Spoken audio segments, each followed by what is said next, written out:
Good evening. Welcome back.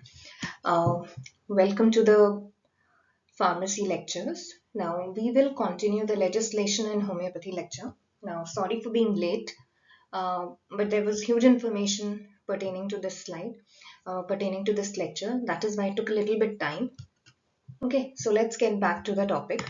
So, legislation in homeopathy कैसे आया वो हमने last video में देखा था. How Drug and Cosmetic Act came into. Okay, what was the contribution by the Chopra Committee, by Colonel R.N. Chopra? What was the contribution? We saw that. Okay, now today let's get into the various rules and acts. Now, first of all, we are going to read about Drug and Cosmetic Act 1940. Okay, तो है क्या ये basically एक legislation है जो कि regulate करता है चार चीजों को: import, manufacture, sale and labelling of the drugs. So that इसका मेन पर्पस क्या है कि जो ड्रग्स का इंपोर्ट है, मैन्युफैक्चर है, सेल है, लेबलिंग है, वो सब कुछ जो है यूनिफॉर्मली हो through out the country. Okay, इसका प्राइमरी ऑब्जेक्टिव यही है कि जो हमारी ASU and H, which means Ayurveda, Siddha, Unani and homeopathic drugs and cosmetics, which are sold in India, they should be safe, effective and conform to the state quality standards. ठीक है? तो there are various provisions in the Drug and Cosmetic Act जो हमारे लिए बहुत important है. We are going to read about those. Okay? Import के बारे में part 4 में है, sale 6A, manufacture for sale 7A and labelling and packaging 9A. तो इसको यहीं पर ही मार्क कर लीजिए दैट ओके हियर इसको ही याद रखिए that import is in 4A, sale 6A, S for sale and S for 6, manufacture for sale 7 and labeling and packaging in 9. 6, 7, 9. These are most important and we will see these in detail. Okay. Now you will read about import जो part 4 में mentioned है उसके बारे में in the 30AA and 32A. इनमें जो है basically mentioned है about the import of the homeopathic medicines. ठीक है, उनकी import and उनकी packaging and labeling. ये उतना important नहीं है. जो ज्यादा important है ना वो sales वाला पॉइंट है. बेसिकली जो सेल्स हैं वो पार्ट 6A में कवर्ड है. ओके, तो यहाँ पर अब आप एक चीज देखेंगे, जो सेल्स हैं वो 67 नंबर जो है उससे एसोसिएटेड है, manufacturing 85 and labelling and packaging I suppose it's 106. Okay, so let's get to these. अब इसमें से क्वेश्चंस कैसे बनते हैं? ठीक है, आप जब ये पढ़ोगे, अब इनको बस इस तरीके से पढ़ते जाना, you just have to give a single reading. Okay, और उसको एक दो बार बीच में रिवाइज कर लीजिए क्योंकि क्वेश्चन इन्हीं के बीच में से आते हैं. For example, power of licensing authority क्या है? ठीक है, और ये कौन से एक्ट में पूछा गया है? 67B में. ठीक है, तो उसमें आ जाता है कि पावर ऑफ लाइसेंसिंग अथॉरिटी क्या है? That it may delegate the power to sign the licence to any other person under his control. Okay, ये ऐसा कोई बड़ा क्वेश्चन नहीं है जैसे आपको याद रखना है, लेकिन पावर ऑफ लाइसेंसिंग अथॉरिटी क्या है वो 67B में है. 67A में है कि appointment of the licensing authority कौन करता है? It's the state government which appoints the licensing authority. Okay, then is 67C. इसमें बेसिकली जो फॉर्म होते हैं for the sale of drugs उनके बारे में मेंशन्ड है. 67D, this is important. अगर आप सेल करना चाहते हो ड्रग्स का at more than one place, तो उसके लिए आपको सेपरेट एप्लीकेशंस देनी पड़ेंगी और सेपरेट लाइसेंस लेना पड़ेगा. Okay, then 67E deals with the duration of license. पहले था 67C में उनका फॉर्म. ठीक है, 67D में अब अगर आप दो अलग अलग जगह के लिए दे रहे हो तो दोनों के लिए सेपरेट एप्लीकेशन फिल करनी पड़ेगी, सेपरेट फॉर्म फिल करना पड़ेगा और सेपरेट लाइसेंस लेना पड़ेगा. उस लाइसेंस का ड्यूरेशन क्या होगा? That is mentioned in 67E. Now ये जो है मेनली वैलिड होते हैं up to 31st of December of the year following the year in which it was granted or renewed. Okay, एक बार अब सर्टिफिकेट बन गया, उसका ड्यूरेशन हो गया. नाउ 67EE डील्स विद कि उसका रिन्यूअल कराना है. डबल ई है ना, रिन्यूअल कराना है. Then next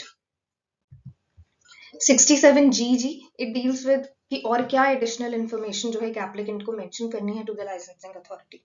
and 67H last हर एक उसमें ना एक्ट में यही है कि आपका कैसे जो है लाइसेंस कैंसिल हो सकता है. Cancellation and suspension of the licence.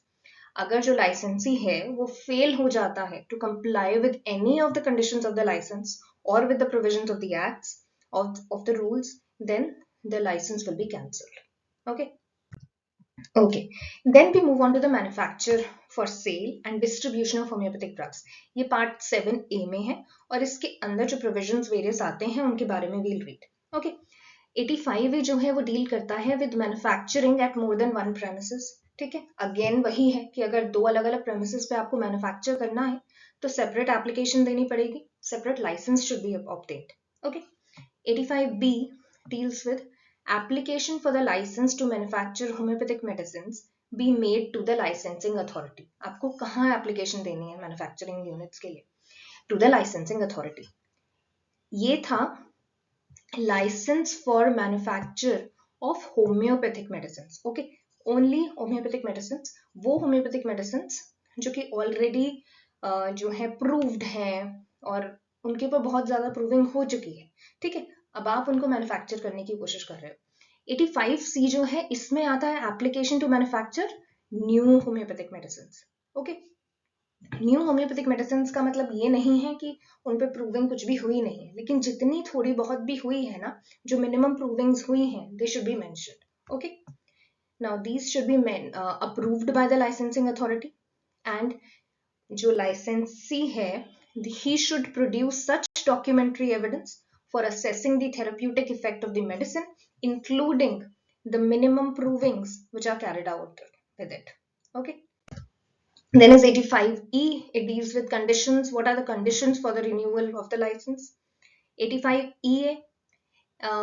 Before the grant of the license and before the renewal of the license, inspection की जाती है. ठीक है, और फिर 85 का E जो है, E में बेसिकली क्या है कि what are the conditions for the renewal of the license. ठीक है, तो उसके EA में आता है कि रिन्यूअल होने से पहले या ग्रांट करने से पहले लाइसेंस. EA में आता है कि इंस्पेक्शन होगी. ठीक है, EB में आता है कि inspector will give the report. EC में आता है कि अब ग्रांट होगा या रिफ्यूजल होगा लाइसेंस, उसकी क्या कंडीशंस हैं. अगर एक बार रिजेक्ट हो गया तो फर्दर एप्लीकेशन आप दे सकते हो after the rejection, and this time the appeal will be made to the state government. Okay, then again 85B deals with the duration of the license. Again it is valid up to 31st of December of the year following the year in which it is granted. Okay,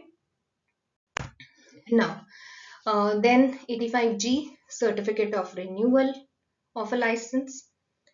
85H, what are the conditions of the license? Conditions ये हैं that licensee should maintain staff and premises as specified in Rule 85E. Then the licensing authority allow the inspector authorized by the licensing authority in its behalf to enter with or without prior notification to the premises to inspect and to take samples of the manufactured medicines. Okay, licensing authority allow करती है inspector को कि आप किसी भी time पर without prior notice आप premises पे पहुंच सकते हो और इंस्पेक्ट कर सकते हो वहां के स्टाफ को, मैन्युफैक्चरिंग यूनिट्स को और मैन्युफैक्चर्ड मेडिसिन को.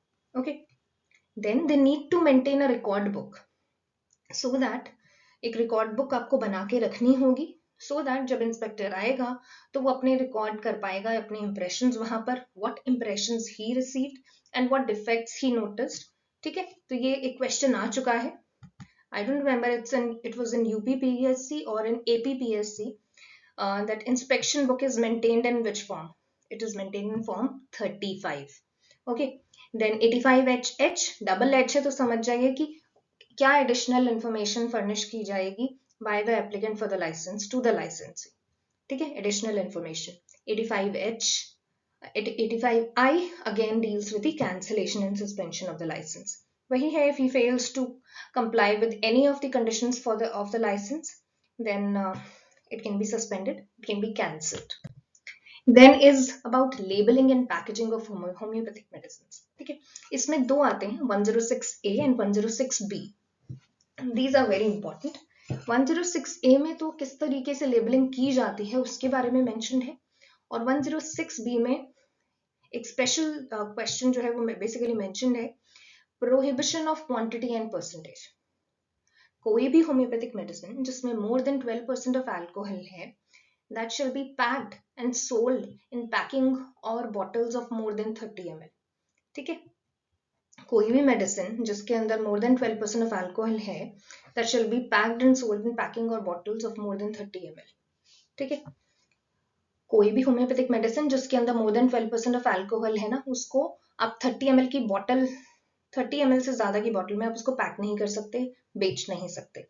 ओके, ये प्रोहिबिट किया गया है अकॉर्डिंग टू 106B मार्केट। देन एक क्वेश्चन जो एपीपीएससी में पूछा गया है, the label of the homeopathic medicines may not display, okay, out of these what? Alcohol content more than 12%, name and address of the seller, batch number, potency in the decimal scale. अब देखिए, आप अपनी कोई भी घर पर clinic पे जो भी आपकी मेडिसिन अवेलेबल है होम्योपैथिक मेडिसिन, उनको उठाकर एक बार देखिए।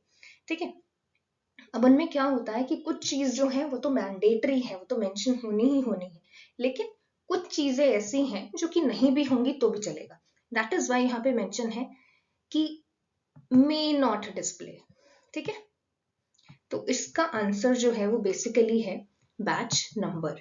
बैच नंबर भी होता है, if you look at the label of the medicine you will find batch number, but इसका ये बहुत मैंडेटरी नहीं है, may not. All the other things are more important.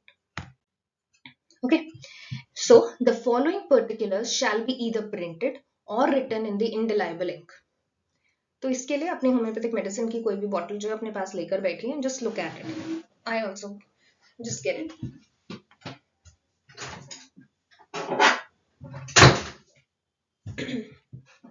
Okay, so what you can see is it mentions the alcohol, it mentions that it is a homeopathic medicine, name of the medicine, its potency, name and address of the manufacturer, and the alcohol content. Okay, these are mandatory. All right, in addition to all of the above things, particulars, the label of a homeopathic mother tincture shall display the following conditions as well: batch number and manufacturing license number. These are, it may also mention all these। okay, ये इतना mandatory नहीं है, ये वाली चीजें जो है ये मैंडेटरी हैं, ये होनी जरूरी है। देन एक क्वेश्चन इस पर भी पूछा गया है कि standards of ophthalmic preparations including homeopathic ophthalmic preparations, ये कौन से प्रोविजन में मेंशन है? It's in 126A। Okay, part 12 में 126A में। देन नाउ उसके बाद हमारे पास आता है drug and cosmetic rule 1945। We read about the act which came in 1940। now we are reading about the rule which came in 1945। इसमें basically provisions हैं for classification of drugs under given schedules, and there are guidelines for their storage, sale and display। okay, now जब भी हम एक medicine, homeopathic medicine जो है इन provisions में mention किया गया है, तो while defining homeopathic medicines it does not include which kind of drugs। Okay, ये क्वेश्चन पूछा गया है again, I think in APPSC और यूपीपीएससी में ये पूछा गया है। ओके, तो बेसिकली जब हम होम्योपैथिक मेडिसिन बोलते हैं तो उसमें एक पर्टिकुलर चीज है जो कि मेंशन नहीं होती है, जो उस होम्योपैथिक मेडिसिन में इंक्लूड नहीं होती है, which is medicine which are given by parental route, उनको हम होम्योपैथिक मेडिसिन में इंक्लूड नहीं करते हैं। Poisonous substances can be included, inert substances can be included, substances which are chemically inactive they can be included, क्योंकि हम तो उनको पोटेंटाइज करके फिर यूज कर लेते हैं, लेकिन जो पेरेंटल रूट से दी जाती हैं उनको होम्योपैथिक मेडिसिन में इंक्लूड नहीं किया जाता। Okay, then we have drug and magic remedies act and rules. Okay, ये बेसिकली एक्ट है जो कि बेसिकली इंटेंडेड है कंज्यूमर्स को प्रोटेक्ट करना, to prevent from misleading and extravagant claims made in respect of many medicines. okay, and especially claiming as remedies for many diseases considered at present as incurable। क्या मतलब है इससे? okay, let me just explain you। now basically while appearing for various interviews, मैंने बहुत सारे interviews जो है pharmacovigilance के भी दिए थे, ठीक। So because of that I came through many things कि एक्चुअली अगर आप समझेंगे फार्माकोविजिलेंस के बारे में, तो हमारी ना आधी जनता जो है ना वो ओवर द काउंटर मेडिसिन को प्रोक्योर करके, अगर नॉर्मल जुकाम खांसी है, फीवर है, तो वो डॉक्टर के पास ना जाकर वो सीधा सीधा केमिस्ट के पास जाते हैं and over the counter drugs जो है उनको लेते हैं और ठीक हो जाते हैं, ठीक है। वो दे डू नॉट मतलब अपनी किसी भी कंडीशन के लिए मैक्सिमम जनता जो है वो डॉक्टर तक पहुंचती भी नहीं है, वो अपने आप ही ओवर द काउंटर ड्रग्स को प्रोक्योर करती है और ठीक हो जाती है एंड दैट्स इट। तो उन सब चीजों की वजह से क्या है कि अगर आप देखेंगे on the media and media which could be electronic media, which could be newspapers, यहाँ बहुत सारी मेडिसिन जो हैं उनके बारे में, ऐसी मेडिसिन के बारे में एड्स एंड क्लेम्स दिए जाते हैं, बहुत ही बढ़ा चढ़ाकर दिखाया जाता है कि इससे ये ठीक हो जाता है, इससे ये, और बहुत सारे ऐसे क्लेम्स किया जाते हैं जिसकी वजह से बहुत सारे लोगों में एडवर्स इफेक्ट्स दिखते हैं जो कि सामने नहीं आते हैं, ठीक है। तो उन सब चीजों को रोकने के लिए जो है ये drug and magic remedies act लाया गया था, जिसके हिसाब से self medication and treatment with homeopathic drugs is prohibited under this act, ठीक है। कि बस आपने ऑनलाइन या फिर टीवी पर या यूट्यूब पे कुछ भी अगर किसी मेडिसिन का पर्टिकुलरली क्लेम ऐसा देख लिया कि भाई ये तो ओए को ठीक कर देगी, ये कैंसर को ठीक कर देगी, without any prove, without any provings, ठीक है। अगर ऐसा कुछ क्लेम किया जाता है तो वो drug and medical magic remedies के, मतलब कि मैजिक रेमेडी से क्या मतलब है कि ये कोई जादू तो नहीं है कि वो कैंसर को ऐसे ही ठीक कर देगा। आपने कुछ क्लेम किया है तो उसके पीछे कुछ प्रूविंग्स होनी चाहिए, कुछ रिसर्च होनी चाहिए। अगर वो नहीं है और आप बस बढ़ा चढ़ा के उसके बारे में क्लेम्स कर रहे हो, तो ये एक्ट जो है उन सबको रोकने के लिए है, ठीक है। Self medication and treatment with homeopathic drugs is prohibited under this act.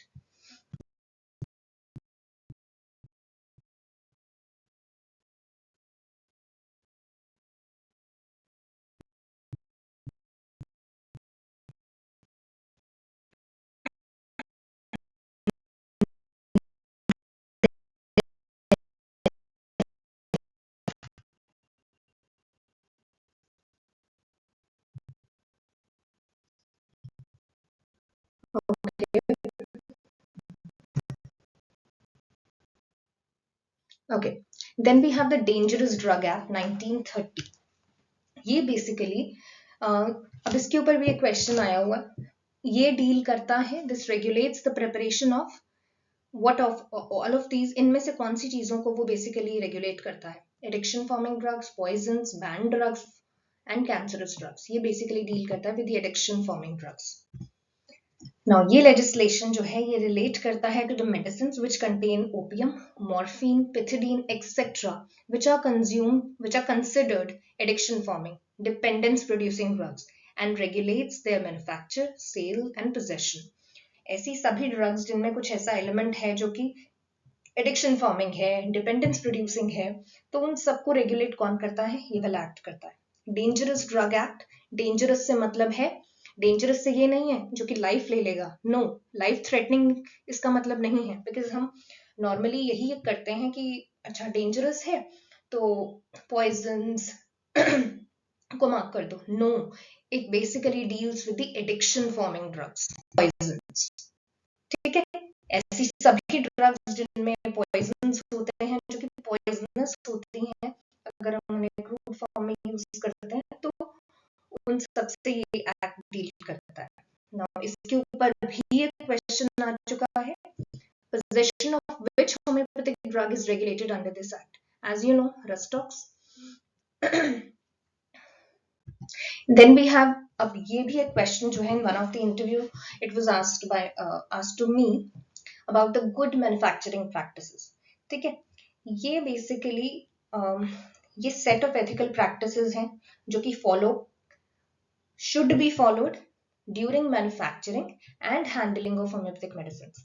आप होम्योपैथिक मेडिसिन बना रहे हो, आप उनको हैंडल कर रहे हो, तो कुछ एथिकल प्रैक्टिसेस हैं जिन्हें फॉलो करना बहुत जरूरी है, ठीक है, सो दैट सेफेस्ट ट्रीटमेंट जो है वो प्रोवाइड किया जा सके and these should be maintained. These are the various guidelines and standards that should be maintained during manufacturing processes. Okay. WHO ने तो GMP जो है उसको इंट्रोड्यूस किया था 1969 and since then it is accepted and followed worldwide. ठीक है.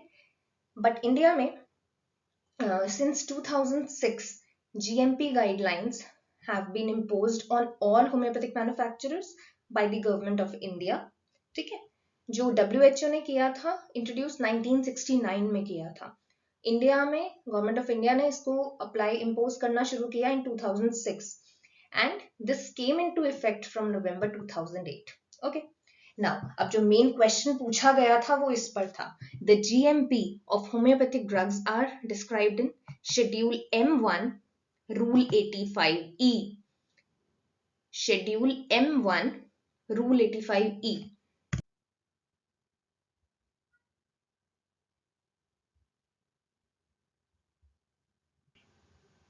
Okay. Now I'm going to read about the pharmacovigilance. Okay.